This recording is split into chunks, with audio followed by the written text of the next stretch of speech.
Yo, yo, yo, yo, yo, what is going on, COD Familia? It is your boy BN, aka Mr. Kingdom Builder, and today we're going to give you a full and complete walkthrough guide on all the seasons, how the reset occurs, changes to maps, how this is going to affect your kingdom, potentially all your alliances or some of your alliances, and what all the players can basically expect going forward for when these come up.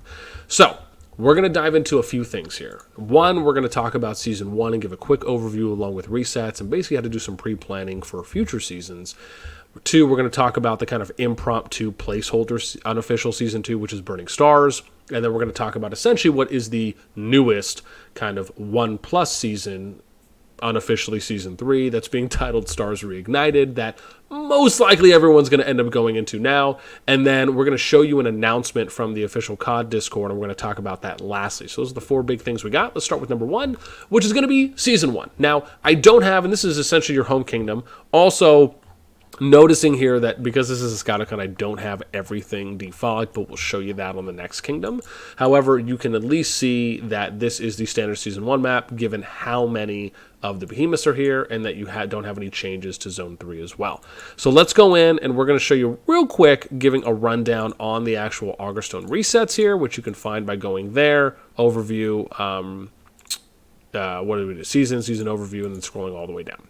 Now, there's a few things that I wish they would include here. We're going to talk about that in a moment. But kind of going left to right, you have hero levels and artifact levels. In short, your skill level, your skill rating, and your star rating stay the same. The levels are going to reset, and we're going to show you that as an example. Stars here, if you, let's say you have your Guanwin at 4 stars, and you have all of Guanwin's skills at 555, when you go into a season reset, the level will reset, but the star rating and your skill levels will remain the same. The only difference is that when you're at 2 of 60 or 1 of 60, it's going to show like this. They'll basically be grayed out, right?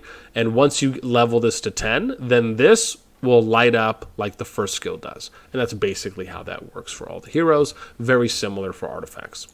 Then we get to your next one, which is going to be the tactics manuals for your EXP for heroes and Arcane Dust. Really the big one here is you're just trying to level them up enough in your first season. So if you have skills, shards that you can use, or if you want to star them up to a certain level and you just want to use it so you don't have to kind of go through starring them up again, along with the fact that, remember, you're not going to be able to most likely level every single hero. And we're talking more so as like free-to-play light spend. Maybe if you're heavy spending, medium heavy spending, you might be able to do that for every single hero. But for the majority of players, the average players, you are not most likely not going to be able to max level out every single hero, especially all your legendaries and all your epics as an example, every season. So you will maybe have to kind of pick and choose on which heroes and or artifacts that you want to level up. And you might even have to, kind of a little advanced tactic here, you might have to consider doing some heroes one season and maybe other heroes. Or maybe you say, I'm going to do these consistent ones, but then I'll work on leveling these as kind of my 9th or 10th or 7th or 8th choice, whatever it may be. I'm just throwing out some example numbers. And then you're basically working on leveling those extra heroes up so you can skill them, star rating them up, and then you can use them in a future season, right? So just keep that in mind. The next, probably the first biggest one here, though, is going to be command points. Now, CP is very important because this is going to be scrapped, and this is what you're using to basically do your PvE fighting. So if you want to go out and fight Darklings, attack forts, this is what you're using that for. The important thing to remember here is that you want to take advantage of specific events. And the thing about when you're taking advantage of events is keeping in mind that you want to make sure you are using command points on events that are going to be giving you a lot of good value. And that can be anything from events that give you resources or materials, if they are giving you gold keys, silver keys, if they're giving you anything that you can basically keep that isn't going to be scrapped in a future season. And I'm going to give you an example of one. So an event called Divine Depository. This is one that gives you those box of blessings that give you a bunch of resources, a bunch of tower shards, you get silver keys and gold keys and some other things. This is an event that you could then say to yourself, hey, this is actually worth me investing some command points into. And you want to make sure that you're doing that throughout the entire season. To find events like that, I actually have an events page on my spreadsheet that lists out all the current events. So that way, if you're curious, just want to know what those are. Eventually, they're going to come out with a calendar system. They have announced that as well. So I'm sure that will help even more to be able to kind of pre-plan how you end up using your command points. Let's go into some of the last ones, then we'll move our skadooshas along here, which is going to be policies. It's pretty straightforward. Policies reset. The big thing here is just try to learn from what you invested the first season so you can just refine your pathing going into the next season. Prestige, this is what you're gaining from your Dragon Trail, and this is what you're using to enact policies, to basically start policies. And so this will be reset to 0. This is kind of the same thing with the policies. You're probably going to have some left over, especially if you are constantly working on trying to get as high as you can in Dragon Trail. It's just going to kind of come with it. Now, merits is probably the next biggest one, in my opinion, outside of CP items or CP command points, because with merits, you can use these in your alliance shop. So if you click on your alliance, you go to your shop, and then you'll see 2 tabs. One, I believe at the top, is your standard alliance shop, which you can use alliance credits for purchasing resources and items. And then the tab below that is your merit shop, I believe, if that's what it's called. And this is where you can use your merits that you've accumulated from PvP to purchase resources, materials, items. Make sure that you do that so you do not go with your merits being unused. That's very important because it's just free resources and free goodies. Next one is Elixir. Elixir, because of the new system, I guess the important thing here is maybe just keep using your Elixir consistently before the season ends, so that way you just have less that you have to heal over a period of time.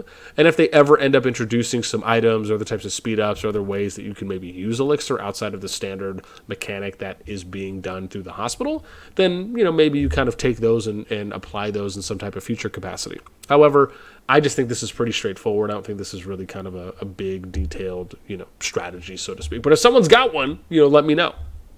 Dragon Trail, this essentially gets reset. However, it also increases in difficulty going into the next season. So the max for first season is 279, and then I believe in the second season it's either 239 or 49. It's somewhere around there, but the max is lower, and it also becomes more difficult. Then you get into some of the others, which is for, there should be more here, and I'm going to explain that in a moment. But this is, in short, for Alliance leaders. You get to basically have a 7-day window from when a new season starts to keep your current Alliance tag and name that you can use going into the next season, but it still gets reset. It'll go back to what it originally was when you started in the kingdom, which is 40 members. Tech is reset, behemoth tech, everything. Now, the things that are not here, that in my opinion should be here, is one, talking about Darklings. Darklings do become stronger in the next season. That is something I wish they added here. The number two thing that's not here is Legion capacity. Legion capacity increases nearly double to where it goes up to about, I think it's up to 250,000 that you can then do. But something like those 2 items are not listed here, which in my opinion, they should be. Okay. That pretty much rounds out what I got for the first season. Now let's go and we're going to do kind of a bumper stop here, and we're going to show you SS, which is aptly named Burning Stars. They just kind of took away Dragon's Calls. Why not just name Season 1 Dragon Calls, and then the unofficial Season 2 Burning Stars, and then 1+ / Season 3 unofficial, or 1++ as I called it, Stars Reignited. Just, keep it a little easy and simpler for us. Okay, so this is Burning Stars. Now, let me show you, because I don't think we mentioned it in the beginning, but if I go to create character, and yes, for those that are curious, I do have an account in every kingdom. That is intentional because of me doing data collection, other things that I like to do in those. So, this one is Burning Stars and Dragon Calls, right? That's your first season for your home kingdom. The unofficial second season, if you will, is Burning Stars. This is where you have SS, and you can notice because there's 2 S's here, and this is where you have 17 through 21, and then 11 through 16. Stars Reignited is, from what we're hearing, is where the 27 through 90 KVK pool group is going to be going to, which is 3 S's, SSS1, and then you can see some of the kingdoms that are there.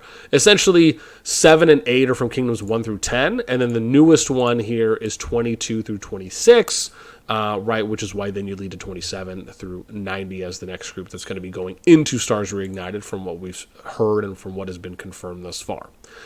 Now, let's go in and talk about what, and I should say, this is, like I said, this is a brief stop. I'm just going to show you this map because we don't know if it's really ever going to be used again or not. So this is just more for historical purposes. But you can see here, the map is the exact same as the home kingdom. The only big difference here is some of those changes that I mentioned, along with, and there are a few other changes, but we're going to talk about that when we get to the next map because that's really where it's going to be applicable. Or relevant, we should say. But the difference here on this map, the other big one is that you're just on this map with 4 to 5 other merged kingdoms, right? That's the big difference. Or I should say probably the biggest difference. So now we're going to go and show you the new map, and I'm just going to pull up one of the kingdoms. It doesn't really matter which one it is.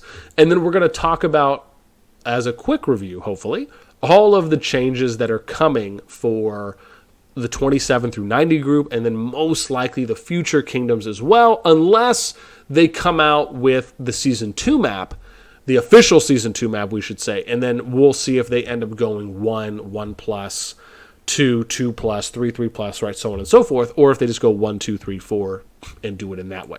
So here's the map, and we'll start off by giving you a map overview, and then we're going to talk about the changes. We're going to talk about migration, and then we're going to give you, and like I said, then lastly, we'll talk about the Discord announcement that recently came out as well. So here we go. Let's give you the overview real quick, and let's move some of the stuff out of the way. So some of the biggest map differences here, we did talk about this in a previous video as well, but you'll see that in Zone 3, you have 2 additional ways to get in now with level 4 passes, one coming in through Nivola, and then the other one going in here through Kaltia. Right? Then you have Season 1. Now, the 4 starting regions, because this is important, you have to select and choose your starting region when you go into this new season. Just like the previous impromptu Season 2 or unofficial Season 2 Burning Stars that we mentioned, you had to do the same thing. But this is unofficially Season 3/1+/Stars Reignited, right? I understand there's a couple different names. And Burning Lands, you can start in. Zoland, you can start in. Darlin, you can start in. And Sophrostia, you can start in. This means the neutral regions are going to be Nivola, Forgotten Lands, which is right here, and then Kaltia. These are going to be the neutral regions that you can get into. So the idea here simply is if you are, because you're having 4 kingdoms go in, you got 4 starting regions, my recommendation, and this is what we've been seeing consistently done thus far for the 5 or 6 merged kingdom or merged groups that we've been able to see how those situations have played out, is each of them all basically coordinated, communicated between each other and said, hey, look, we're going to go here, you go there, you go there, you go here. And for all intents and purposes, there really has not been any major Zone 1 wars or starting region in Zone 1 wars thus far, or fights. Everyone has kind of said, hey, we're going to go here, you guys go to this region, and then everyone just kind of fights out in the neutral areas and then in Zone 2 and Zone 3. That's my recommendation if you're looking for kind of good, sustainable, and long-term PvP. But if you don't necessarily want that as much, and you just kind of want a YOLO Brick Squad 420 and up, where it's just Hunger Games, free-for-all Battle Royale, be my guest. And best of luck. Then we'll get to the other big one, which is that you'll notice there's less behemoths on this map than there were on the Season 1 map, or the starting original Season 1 vanilla map, we should say. And then the other one is that Darlin now has access into Zone 2, right? You'll notice that Darlin on your Season 1 or your Home Kingdom map was the only Zone 1 region that did not have access to Zone 2. You either had to go to Nivola or you had to go to Forgotten Lands to access one of their Zone 2s, level 2 passes. But now you actually have a level 2 pass in Darlin, which goes in, right? So again, because there has been some actual territory landscape adjustments as well. Now let's get into some of the big changes. So we did talk about the adjusted map. We just gave you an overview. We talked about Dragon Trail and Darklings becoming more difficult. We talked about Legion capacity increases. Now let's talk about some of the other parts. So when you go into a new season, players can join any alliance from any kingdom as long as it's following suit with the current rules that are in place for how recruiting or joining alliances works. An example of this: if you start out in Burning Lands, you cannot then join an alliance in Zoland, however, immediately. However, you can join an alliance in Zoland or in another region if a few things happen. One, if you flag out into Zoland and then you teleport your territory onto Zoland territory, then you can join any alliance in that region or in another region. The other way is that if an alliance in Zoland flags out into Forgotten Lands and they capture a behemoth, then any of the players in Burning Lands can join that alliance in Zoland. Those are pretty much the two ways that it works, at least until the Augerstone chapter hits for cross-region alliance, which then allows you to join any alliance on the map at that point. So let me give you another example. Let's say you have alliances. Let's say you have 6 alliances that are all flagging out into Atherin for Zone 3 when the Level 3 pass is open. Any of the alliances that have territory in here and your city is also in Zone 3, you can join any of the alliances in this territory, right? Same thing in Zone 2. If you flag out into Zone 2 and you teleport into Zone 2, any other alliances that are there, you can then join at that point that have flagged out. So now let's get into the next one, which is going to be the union system. So we're going to show you the union system. This is actually back. The union system was taken out from what I understand. I think the timeline was right around global for beta. And this is important because the union system actually used to allow for you to have 3 alliances, meaning you could have 4 alliances in your union, but they took that out. Originally, they actually had it set up where you could avoid friendly fire, but then they actually removed that for a period, and then they just removed it completely. They've added it back in this season. However, you can now only form a union with 1 other alliance. Let's give you just a rundown on how these work. After you form, it's 24 hours until it officially is recognized on your board. During the prep phase, both alliances officially form a union. Effects of creating a union. Unions cannot launch attacks against each other, so they've actually brought the friendly fire back. Passes, and this is confusing. The short version for number 2 is that if you're in a union with another alliance, you both can use a pass that either of you control, meaning you can send both of your units or both of your players' units, legions, through it at the same time. However, you do not share tech, territory, or behemoth buffs or behemoths that you can summon, as an example. Then you end up going to the next one, which is hero star levels. So this is something that you'll notice, for example, as I'm on, like we showed you before with that Guanwin example. Remember, she was only at 4 stars in that season 1 when we were giving you going over the resets. Now you can see she's 5 stars. Same thing with your legendaries. Now there's 6 stars. Elites have been bumped up to 4 stars, right? So that's kind of the change there. Is you got legendaries that have gone up to 6 stars, so they've added 2 more. Elites have added 1 to 5 stars, and then I believe you got 1 added there for the epics, and then the elites have 1 added to get to 4 stars. Now let's talk about the new heroes. So you'll notice that when we were looking at some of the heroes before, the 2 new heroes that you're going to get in Season 2 is going to be Centurion and Frager. You can also see that indicated by Season 2. However, remember, this is not technically Season 2. I understand that's confusing. It is for me as well. But these are Season 2 heroes, even though you're really in Season 1+, just so you have a good expectation and understanding of why you don't see these 2 heroes in your Season 1 or your home kingdom map for where you started. And then the last one here to kind of close this out before we get to the Discord announcement is that you have the end of season migration. I have a screenshot to show you as well. But in short, how migration works is that you have 2 days where at the end of this season, 1+/Stars Reignited, you will have a 2-day window in which you can join any of the kingdoms that are specifically within your group. And we showed you kind of how to view that before, but if you come here, you'll see the division that I'm in has kingdoms 1, 3, 4, 5, and 10. It shows you where you're currently at, and it also tells you that on your profile server. That's your affiliated or your home server. When migration comes up, within that 2-day window, you can join any of the alliances here. It's going to cost you 5,000 gems. You can join any of the kingdoms here as long as they are not full. Now, the next question usually comes, well, boss, how do we know how many players are able to join a kingdom before it goes full? Short answer, you don't know. It's kind of just, you're basically playing roulette at that point, which also makes it more difficult and challenging if you are a large group of players or you're a full alliance of players and you want to not be in your home kingdom anymore and you want to go to another one. Really, the best advice I can give you is plan ahead. Have your people that are going to be sleeping set timers so that way once migration opens, you can all go there immediately and try and increase the odds and chances of you getting everyone over to the kingdom that you want to go to. Now, if it comes to my suggestion on a way to improve this, I think it would be fine if they added in just saying what the max number is. Even if you're kind of adjusting that and you're going off of kingdom strength and activity, and you're going to say, well, Kingdom 1 is a lot more powerful than all the others, so maybe we'll give them 100 spots of people that can join. But for Kingdom 3, 4, 5, and 10, maybe we'll give them 200 or 300 spots for players that can join, as an example, right? And then you just see that number slowly tick down as more people keep joining it.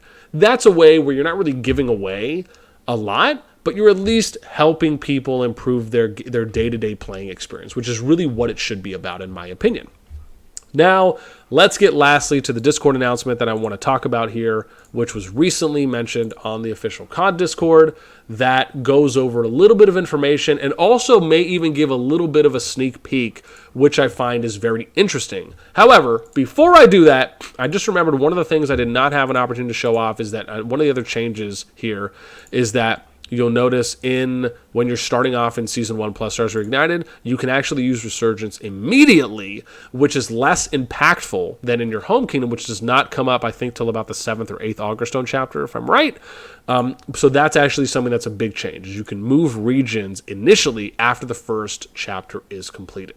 Okay, now we'll get to the Discord announcement here. So let's switch some stuff up before we end this bad boy off. So... and I could probably just go to Discord if this will open up. Might have to just do a little clicker of clicks here. Lovely. Okay. So this was just posted this morning for my time about, 4 hours ago? And we got Leo here who posted, recently we received many inquiries regarding the Season 1 plus season server, and we'd like to explain. After Season 1 Plus begins, the current alliance will be disbanded. We already know that. Each province has a maximum capacity, and once it reaches its limit, it cannot be selected anymore. Yeah, that is something that happens.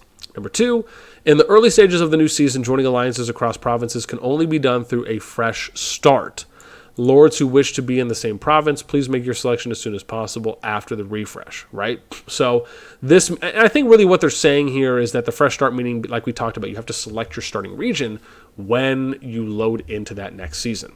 Then we get to some interesting things here that I want to talk about because this is a little important to me.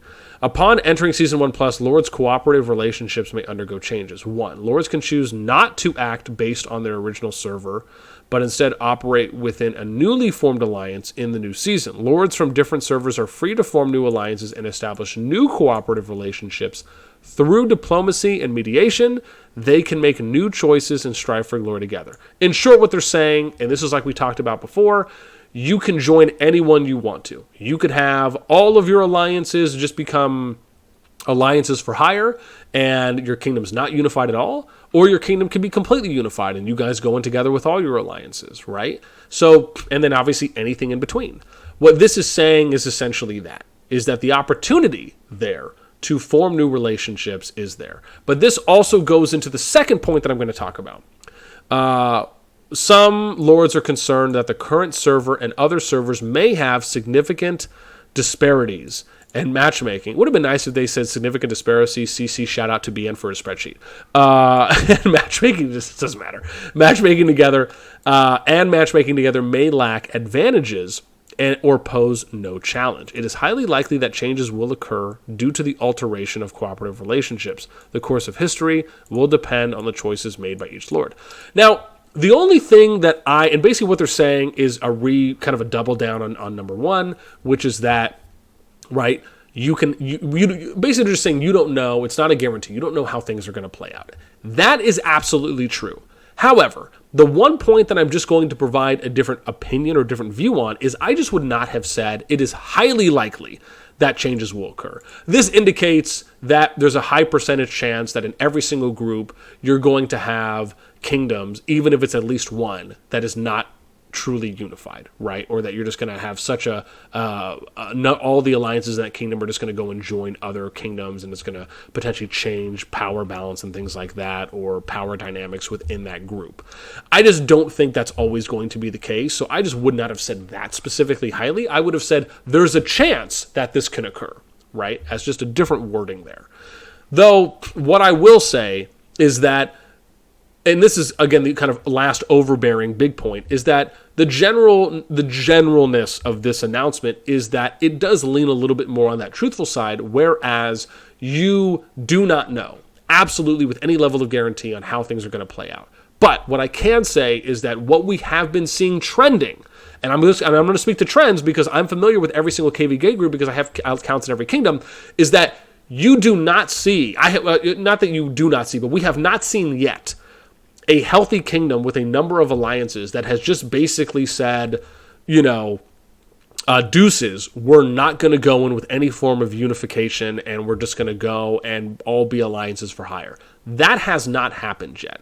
The most we've really seen is an example like an alliance like TA from Server 2, which, again, you could argue is the strongest or was the strongest in the game because they're split right now between two alliances. But you can say that they basically kind of took that approach going into SS1, which was the Burning Stars, right? So that unofficial second season that we talked about with 2 S's.